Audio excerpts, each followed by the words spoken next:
1, 2, 3, 4.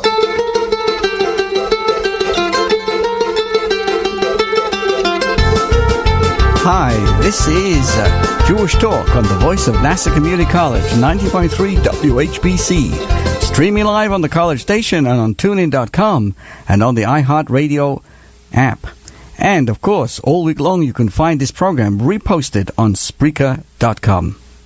I'm Rabbi Pearl, and today we look forward to sharing some important thoughts, you could say some afterthoughts, of the great holiday of Shavuos that we all celebrated 1 week ago. And I'm also happy to share with you that immediately after this program at 9 a.m. on this Sunday will be the bris of our grandson in Brooklyn, New York.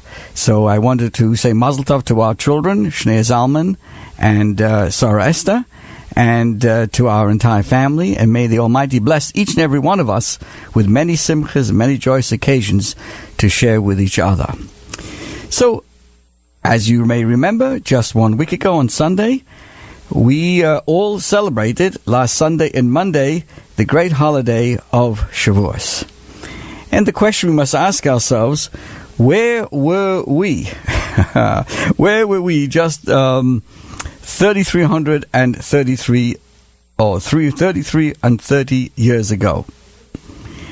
You probably don't remember where you were those many years ago. Truthfully, neither do I.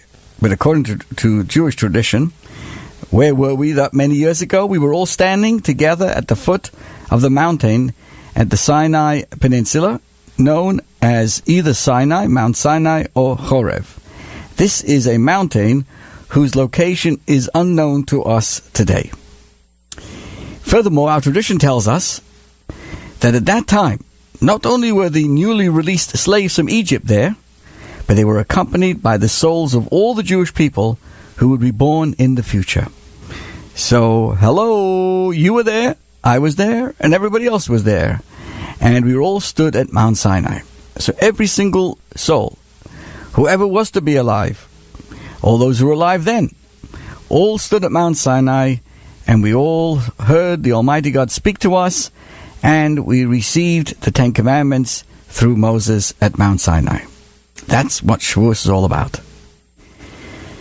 Now, what exactly happened? What was the deeper reason? And that's my focus today. What is the deeper meaning of this celebration of Shavuos? Now, in order to put it into perspective, I'm sure you're aware that on the eve of Shavuos, that is Shabbos a week ago, Saturday a week ago, was the wedding of Prince Harry and Meghan Markle that took place in the Windsor Castle in England, who, as you may know, I was there many, many times, as a tourist, of course, and guess what? The invitation to this wedding never arrived. I guess it got stuck in the mail, got lost in the mail.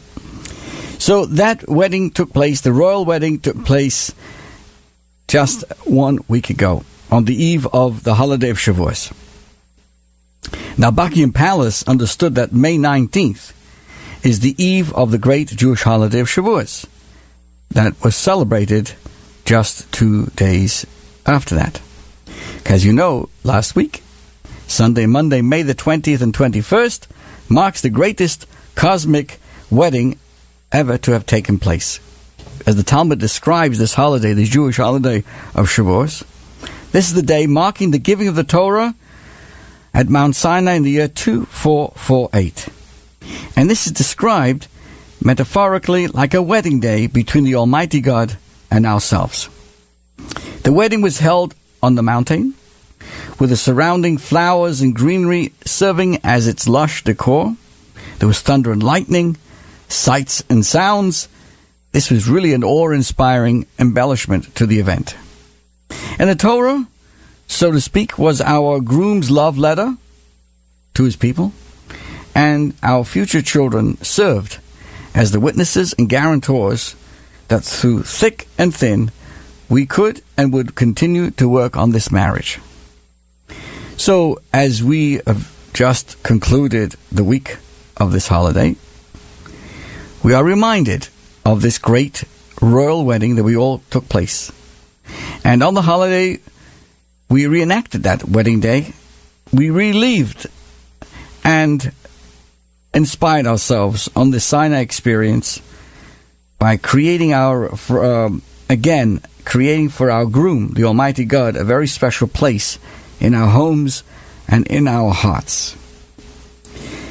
Last week, we read the Ten Commandments, renewed our wedding vow, so to speak, making sure to be there. And we were there. Everybody came with their children, their grandchildren. We all came and recommitted ourselves to this great relationship with even greater devotion. Now, the nation stood at the foot of Mount Sinai, which represented the actual description. The metaphoric description is that God took Mount Sinai and held it over our heads. What does that represent? This represents like a couple standing under the canopy. And just as Chasna and Kala, bride and bridegroom, stand under this canopy, their chuppah, that's how it began at Mount Sinai, because as we are understanding, God's giving the Torah to the nation represents the groom placing the ring on the bride's finger. In fact, in many Sephardic congregations, prior to the Torah reading on the Shavuos day, on the first day, they actually read a ketubah, a marriage certificate for Shavuos, which is read as a symbolic marriage betrothal of God with each and every one of us. Now, what exactly is the parallel between a wedding and the giving of the Torah? There's so many aspects that are similar. You see, Shavuos marks a total commitment, the commitment between God and the Jewish people. What did we declare at that time? Naaseh v'nishma, we will do and we will understand. This was the promise that we all gave to follow in the law under all circumstances, just as the bride pledges her faithfulness to a beloved under all circumstances. And in the same manner as the groom who accepts upon himself to love and cherish his bride forever, so too the Almighty God committed himself never to forsake us. We celebrate the Shavuos as an anniversary of the original commitment made at Mount Sinai.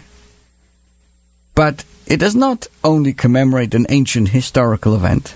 It's really a renewal of our original nuptial vows. The word Shavuot has the same root as the Hebrew word Shavua, which means an oath. Each year on Shavuos, we renew our nuptial vows to our beloved Creator. Many people have the custom to stay up all night, and we did. We had a wonderful gathering at our Chabad House congregation in Mineola. We started at 11 a.m. and we started the study of the Book of Ruth. We engaged in study. This reenacts the great excitement and the love of the wedding night. The Torah, as we learned and explained, is compared to a wedding ring and is admired and cherished throughout our study. And that's displayed, so to speak, as a great pride, as a sign of our eternal commitment through the study of Torah. So really, Shavuot is truly a wedding season for us. Perhaps, better said, a royal wedding season. So let me first wish everyone a mazel tov, a mazel tov. And we, particularly in the Pearl family, thank the Almighty God that a grandson was born to us on the eve of this great holiday. And therefore, we thank the Almighty God for being able to be blessed in this way, particularly, as we all know, at Mount Sinai, when God wanted to give the Torah to all of us, He wanted a guarantor who was going to make sure that the Torah would continue into the future, all the way down to the current time. And guess what? We actually have a whole detailed account that first we said, well, we can, our guarantors will be Abraham and Isaac and Jacob. God said, no, not going to work. Okay, we said Sarah, Rebecca, Rachel, and Leah. God said, not going to work. Okay, what about our great prophets of great leaders? No good. As many as we offered, God said, no, I need something better to guarantee that my great gift of the Torah to you won't be lost. And guess what? When we said Barnenu Arevim Ba'adenu, we said we give our children, we pledge our children and grandchildren. God said, a deal. God knew that if we are committed to making sure that our children and grandchildren continue into the future, we know it's all going to work out. And sure enough, we're here today, you and me, and each and every one of us, because we are part of that great, great tradition, that great link that has going on for thousands of years and continues on today and into the future. So Mazel Tov, everyone. With that in mind, I want to share with you an interesting story. I'm laughing even before I've said the story. It's a story about the British royalty. Right? We're talking about the royal wedding and how, in a certain sense, we all had our own royal wedding on Shavuos. A particular person shared with me that he was sitting with the late British Prime Minister Margaret Thatcher, who was one tough personality, and she became known as the Iron Lady. And she served as the longest and the firmest Prime Minister of the United Kingdom during the 20th century. And this particular person asked her what was her most amusing moment in her long and distinguished career. And what was the most, fascinating or amusing? So Mrs. Thatcher shared the following story. The British Queen and Margaret Thatcher would meet once a week on Tuesdays at 6:30 p.m. Once, at the designated time, Prime Minister Thatcher enters the Buckingham Palace, approaches the Queen, gives the traditional bow, and was horrified when she realized that she and the Queen were wearing exactly the same dress. Oy Gewalt. The next morning, the Prime Minister sent a handwritten note to the Queen, expressing her profound apology over the incident. She added that henceforth, she ordered her staff to ask the palace what the Queen would be wearing, so that this embarrassing thing would never happen again. A few hours later, a note came back to Thatcher, the Prime Minister, from the palace, and the note read, "No need to apologize.